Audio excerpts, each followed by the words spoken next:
Muy bien, pues habiendo dicho esto, este mes, pues como habíamos avisado, ¿no?, de que cada mes vamos a ir siguiendo una temática. La temática general de este año va a ser indicadores de una iglesia saludable y todo el mes pasado estuvimos hablando sobre la predicación del Evangelio, ¿vale? Porque veíamos pues que eso es elemental, es esencial cuando hablamos de una iglesia saludable, una iglesia sana, que practica y que predica la sana doctrina, es que continuamente contiene o está proclamando la predicación del Evangelio. Y este mes, pues vamos a hablar sobre cómo respondemos al mensaje del Evangelio.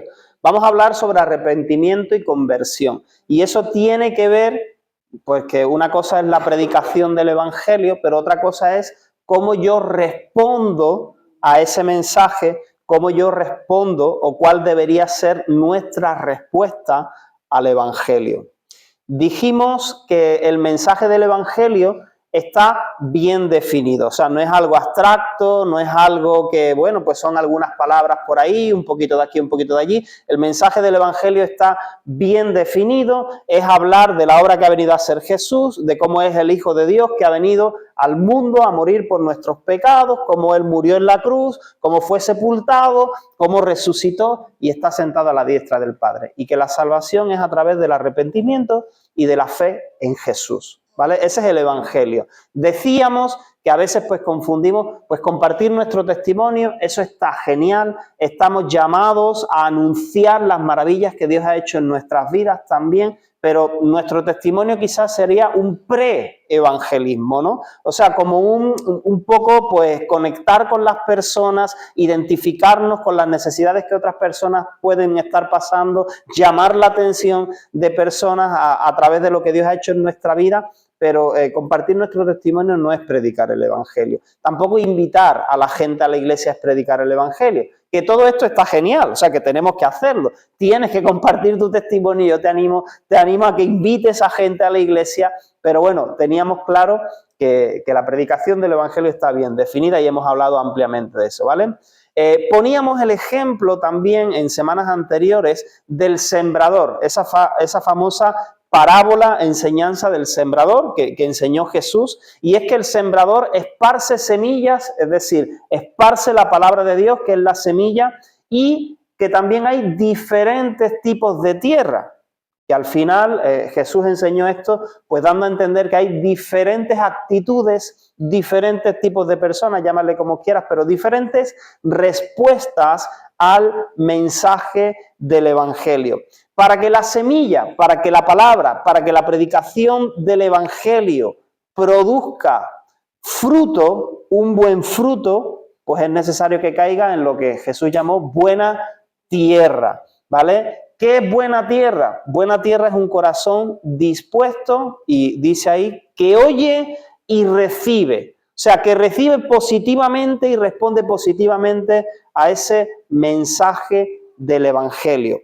También mencionamos en estas semanas anteriores que el Espíritu Santo es fundamental, juega un papel fundamental en la predicación del Evangelio y en la respuesta que ocurre. ¿Por qué? Porque el Espíritu Santo es el único que convence de pecado. Mira, la vida cristiana no se trata de hombres convenciendo a hombres, personas convenciendo a otras personas de que crean lo que yo creo, de que crean lo que mi iglesia cree, de que crean lo que mi religión cree. No se trata de eso la vida cristiana. Es el Espíritu Santo el que provoca esa convicción interna de que tenemos necesidad de un Salvador.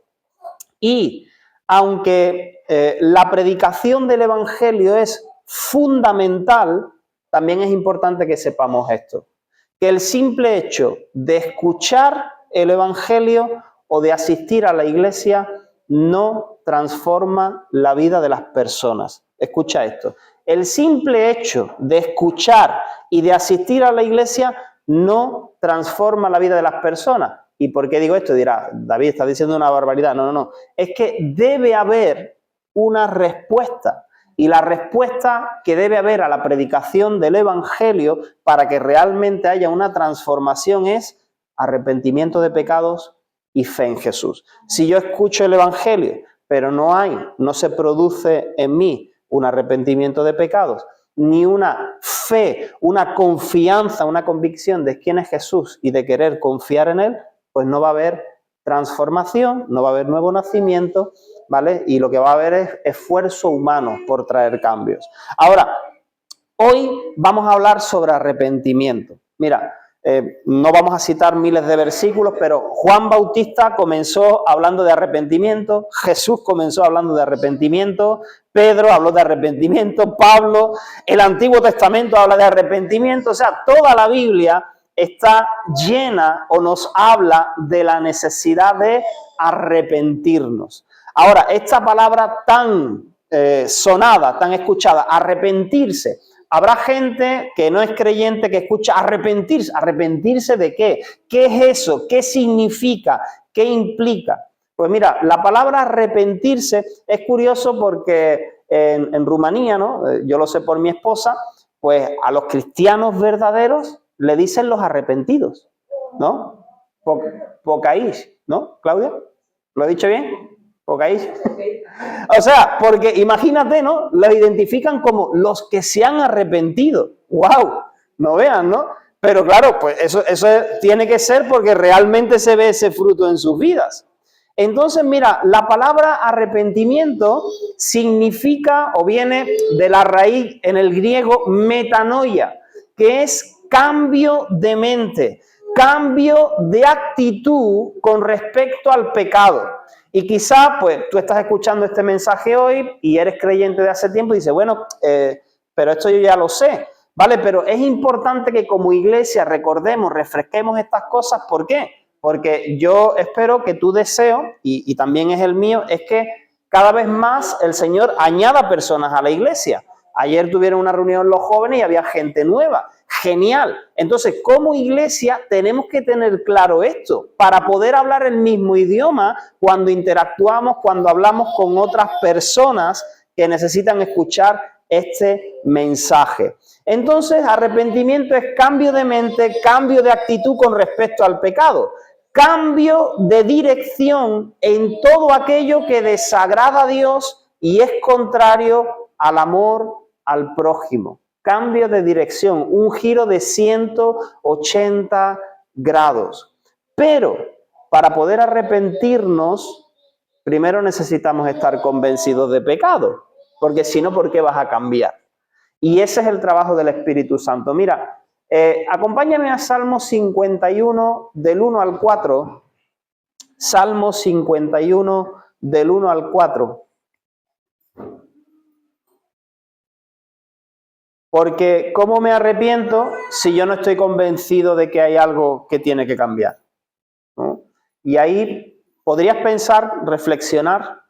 ¿Ha habido un momento en tu vida, si tú ya eres creyente, donde llegaste al punto de darte cuenta, es que estoy mal? Estoy mal delante de Dios, mi vida está mal, hay cosas que tienen que cambiar. Pues mira, David dijo en uno de los salmos, Salmo 51 del 1 al 4, ten piedad de mí, oh Dios, conforme a tu misericordia, conforme a la multitud de tus piedades, borra mis rebeliones. Lávame más y más de mi maldad y límpiame de mi pecado, porque yo reconozco mis rebeliones y mi pecado está siempre delante de mí. Contra ti solo he pecado y he hecho lo malo delante de tus ojos, para que seas reconocido justo en tu palabra y tenido por puro en tu juicio. Entonces vemos aquí a David identificando claramente, reconociendo y confesando que hay pecado en su vida, que hay maldad en su vida y que él no puede librarse de esa maldad ni de ese pecado por sí mismo, por sus propias fuerzas. Eso no es un acto de fuerza de voluntad, sino que necesita que Dios en su misericordia, en su gracia, lo perdone. Entonces la convicción de pecado es fundamental para que haya un cambio. Si decimos tener una vida, una nueva vida en Cristo, sin que haya ningún cambio significativo con respecto al pecado, y ahora, bueno, ¿eso qué significa con respecto al pecado? Bueno, pues hay varios textos en la Biblia donde da una lista de las obras de la carne o de pecado. Bueno, la Biblia está llena, ¿no?, de esto, pero, por ejemplo, en Gálatas, ¿no?, habla de fornicación, idolatría, enemistad, contienda, borrachera, celos, por decir algunas cosas. Si no hay un cambio significativo, entonces estamos mal, ¿verdad? Entonces no ha habido ninguna transformación. Y cuando una persona no está convencida de pecado, pero se integra en el ambiente de la iglesia, pues pueden ocurrir varias cosas. La que todos esperamos es que tarde o temprano la palabra produzca efecto en su vida y entonces sí se convenza de pecado. Lo hemos dicho algunas veces, ¿no? O sea, nosotros no somos quien para juzgar a nadie, ¿vale? Ni decir, tú para poder venir a la iglesia tienes que dejar esto, dejar aquello, ¿no? Y entonces parece que para poder venir a la iglesia o formar parte de la iglesia hay que ser perfecto. Pues yo no soy perfecto todavía, ¿vale? Estoy en ese proceso y aquí estamos por la gracia de Dios y entiendo que tú también. Entonces la persona viene, se acerca a Dios, pues ¿cómo está? Pero creemos que el Espíritu Santo a través de la palabra de Dios va a ir convenciendo de pecado y la persona tendrá que responder de la manera correcta ante esto. Pero ¿qué pasa? Si uno se empeña en estar ahí queriendo vivir una vida cristiana, pero sin convicción de pecado y sin arrepentimiento, podemos llegar a pensar que nosotros, viniendo a la iglesia o haciendo algunas acciones buenas, estamos haciéndole un favor a Dios. Y eso es peligroso. ¿Por qué? Porque eso es llegar a pensar que entonces, espérate, que es que el bueno soy yo. Si yo soy el bueno, si yo soy el que hago cosas buenas, más bien a mí me tendrían que dar un premio, me tendrían que poner en un pedestal, ¿verdad? Me tendría que salir ya aquí la aureola, me tendrían que beatificar, ¿vale? Y llamarme San David. Pero eso es un error, ¿entiendes? Bueno, nosotros somos santos, ¿verdad? Pablo llama a los corintios y le dijo a los santos, ¿vale? Está bien. Pero imagínate llegar a pensar que yo con mi vida cristiana estoy haciéndole un favor a Dios. Pues sería algo errado. O a veces también poder tener una visión como supersticiosa de que, bueno, claro, yo vengo, yo hago, porque así voy a recibir bendiciones de parte de Dios, ¿vale? Y es como intentar negociar con Dios. Yo no cambio mi vida, pero entonces yo vengo, yo hago mis penitencias, ¿no? Venir el domingo es una penitencia, ¿no? Entonces hago esta penitencia porque entonces seguramente Dios me va a bendecir, Dios me va a recompensar y eso también es peligroso. O llegar a pensar que porque yo camino, ¿no?, en el ámbito de la iglesia y estoy haciendo algunas cosas, que yo tengo una superioridad moral que el resto. Eso también es peligroso. Mira, cuando el Espíritu Santo nos convence de pecado, produce en nosotros una tristeza que nos guía al arrepentimiento. Segunda de Corintios capítulo 7, versículo 10, te lo voy a leer en Nueva Traducción Viviente, pero Segunda de Corintios capítulo 7, versículo 10, nos habla de esto.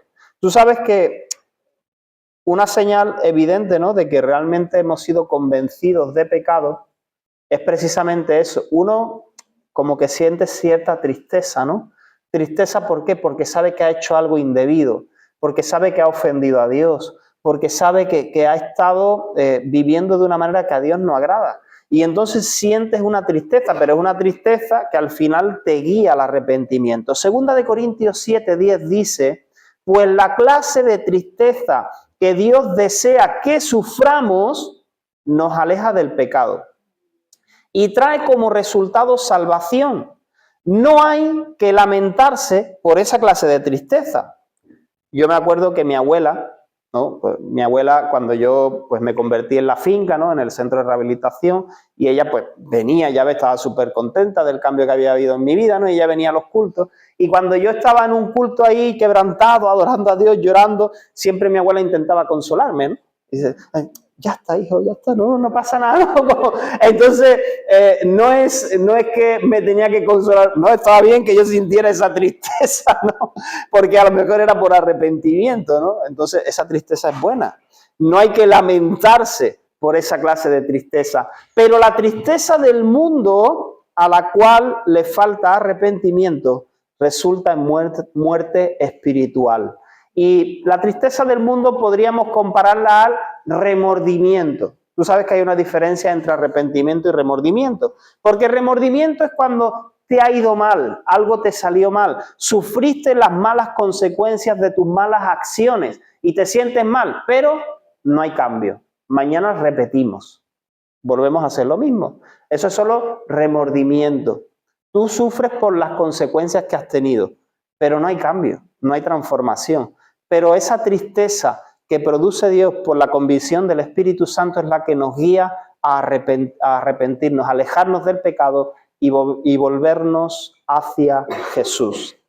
Mira, es necesario, una vez que somos convencidos de pecado, es necesario, pues no solamente reconocerlo, sino también confesarlo. Primera de Juan 1:9.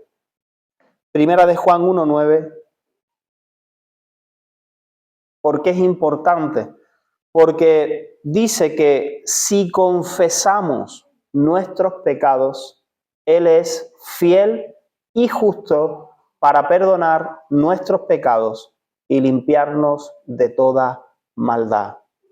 Mira qué promesa. O sea, si yo confieso mi pecado delante de Dios, o sea, una cosa es estoy convencido, ¿no? El Espíritu Santo me convence, pero otra cosa es verdad, esto que me está diciendo el Espíritu Santo es verdad en mi vida, yo lo acepto, lo reconozco y voy a confesarlo delante de Dios, voy a pedir perdón por este pecado. Pues si hacemos eso, Él es fiel y justo, no solamente para perdonarnos, sino para limpiarnos de toda maldad. Y eso es tremendo. Proverbios 28:13. ¿Por qué es importante también confesar nuestros pecados? Pues porque el que encubre sus pecados no prosperará. Mas el que los confiesa y se aparta, mira, date cuenta, confesar y apartarse, eso es arrepentimiento, alcanzará misericordia. Y luego estamos hablando en este tema de confesar nuestros pecados. Hay personas que cuando escuchan esto por primera vez, pues tienen reparos porque dicen, bueno, ¿a quién le voy a confesar yo mis pecados, no? O sea, que lo tengo que decir aquí públicamente. O sea, entonces hacerme cristiano implica venir un día aquí delante de todo el mundo y empezar ahí a decir todo lo que he hecho malo en mi vida, ¿no? Y eso cómo va a ser. Mira, confiesa tus pecados al Señor, pero luego es verdad que la Biblia nos habla en Santiago 5:16 de confesar vuestras ofensas, en otra versión dice vuestras faltas o pecados unos a otros y orad unos por otros para que seáis sanados, porque la oración eficaz del justo puede mucho. El encontrar una persona madura, una persona sana en el Señor y poder compartir el dolor que siento por pecados, por faltas que he cometido y que esa persona ore por mí, eso va a traer sanidad a mi vida, ¿vale? Entonces te animo también, eso sí, te animo a que no cuentes tus cosas personales o dolorosas a cualquier persona. Peor aún, no las publiques en redes sociales, ¿vale? Porque al final luego pues hay problemas. Pero sí, si tienes a alguien de confianza que sabes que va a orar por ti y que te va a ayudar, va a tener un efecto sanador y restaurador en tu vida. Pero sobre todo confiesa tus pecados al Señor. ¿Y qué impacto puede tener el pecado en mi vida? Pues mira, quiero leerte Isaías 59:2. Isaías 59:2. Aquí es en el Antiguo Testamento, pero está diciendo Dios a través del profeta Isaías, pero vuestras iniquidades o vuestros pecados han hecho división entre vosotros y vuestro Dios.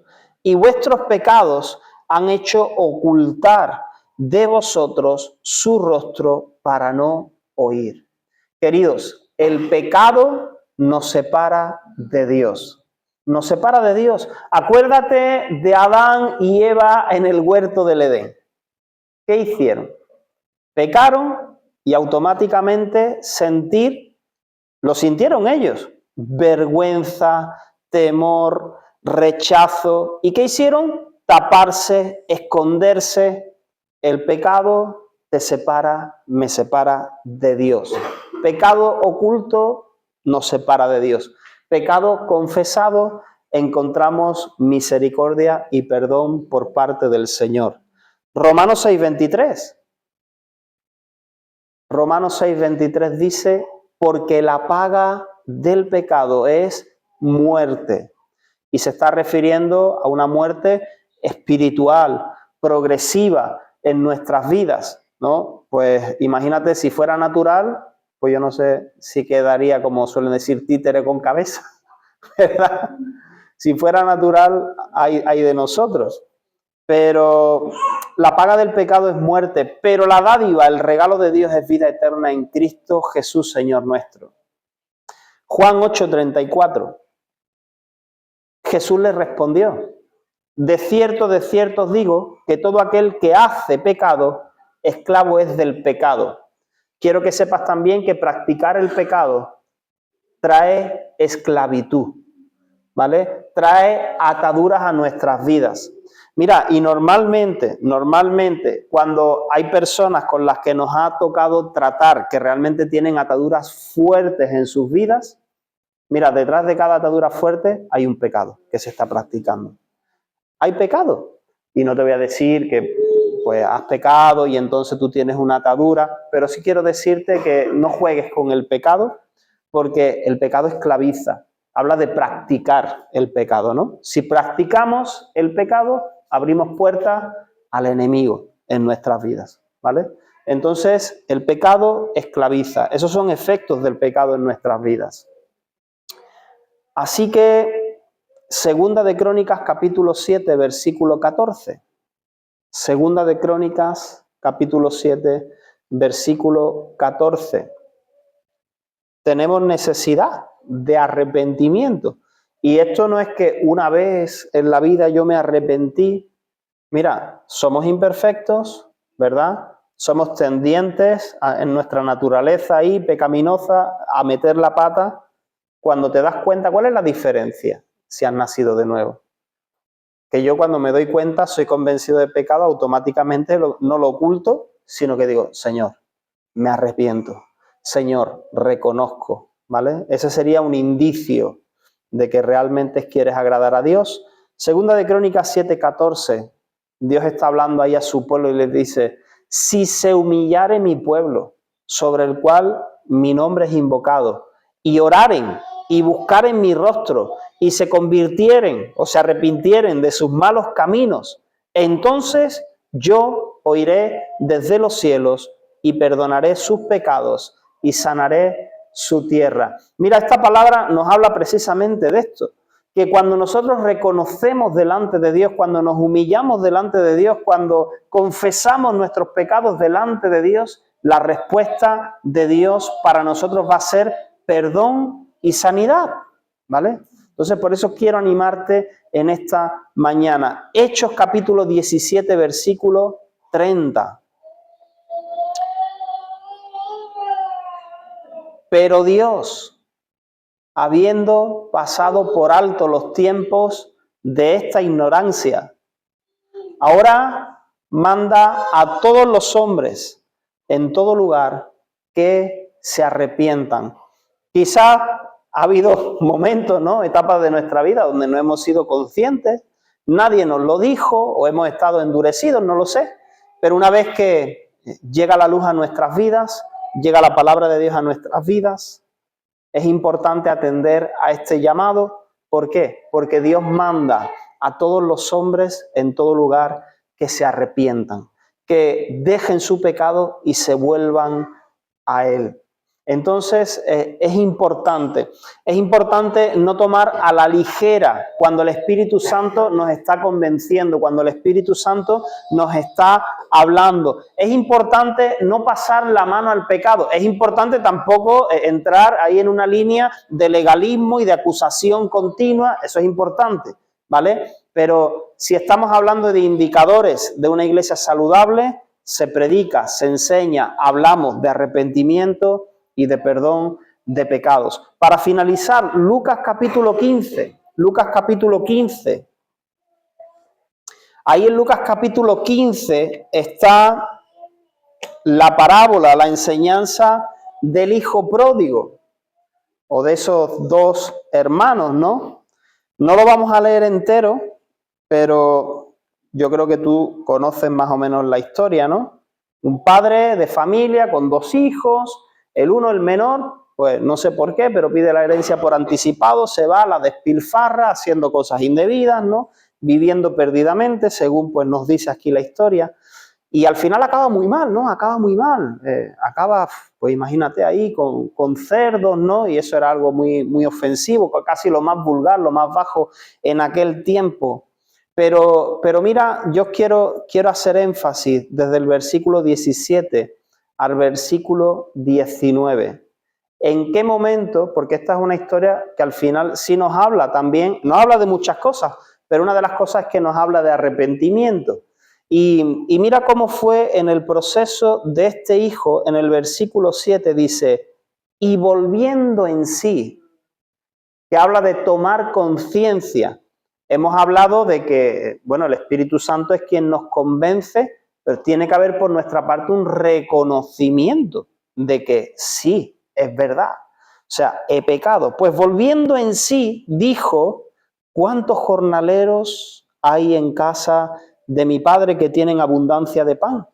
Y yo aquí perezco de hambre. Y si nos quedamos ahí solamente, pues pudiéramos pensar, a ver, este joven, ¿de qué se sintió mal? ¿De que había ofendido a Dios? ¿De que había ofendido al Padre? ¿O solamente se sentía mal porque estaba pasando necesidad? ¿No? Si nos quedamos solamente ahí, ¿sabes una cosa? Es común que nosotros nos acerquemos a Dios y que, digamos, nos arrepentimos de nuestros pecados, en primer lugar porque sabemos que lo que hemos estado haciendo nos ha causado mal. Pero mientras vamos conociendo al Señor, vamos a llegar al punto de estar convencidos de que nuestro pecado ofende a Dios. O sea, al final, el pecado es haber transgredido las leyes de Dios. Pecado no es que me ha ido mal en la vida.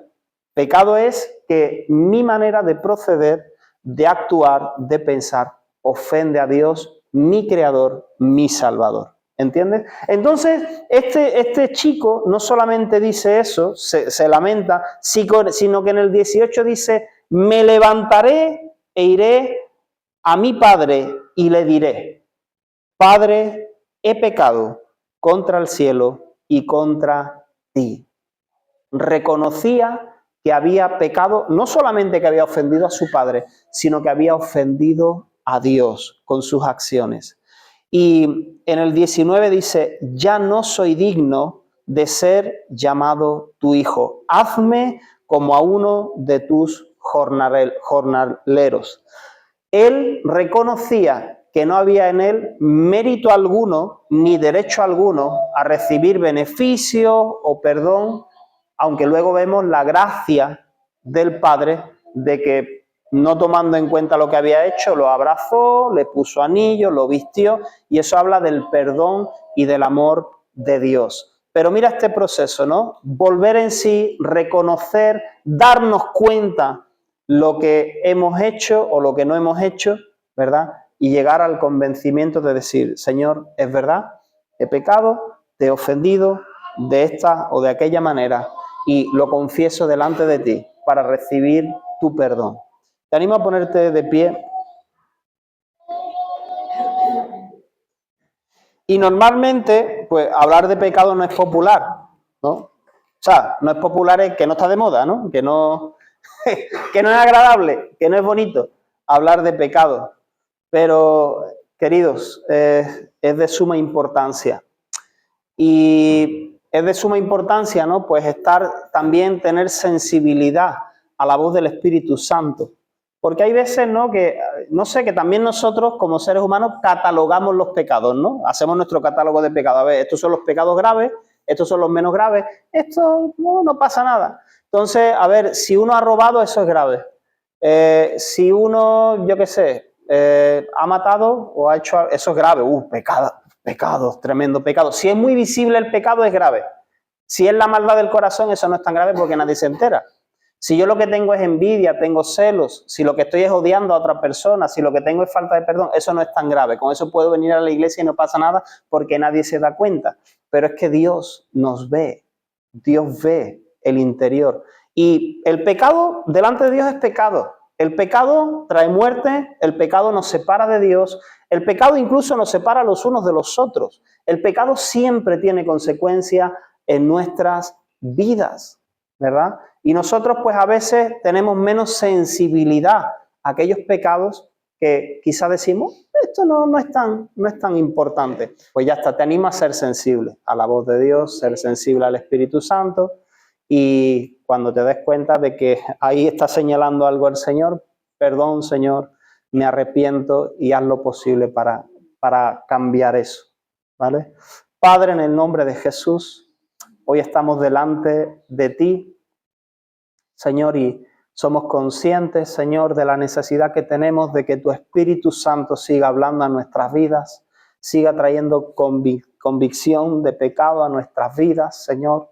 Gracias, Señor, porque en algún momento, Señor, nos convenciste Señor, para salvación, para un nuevo nacimiento, Señor.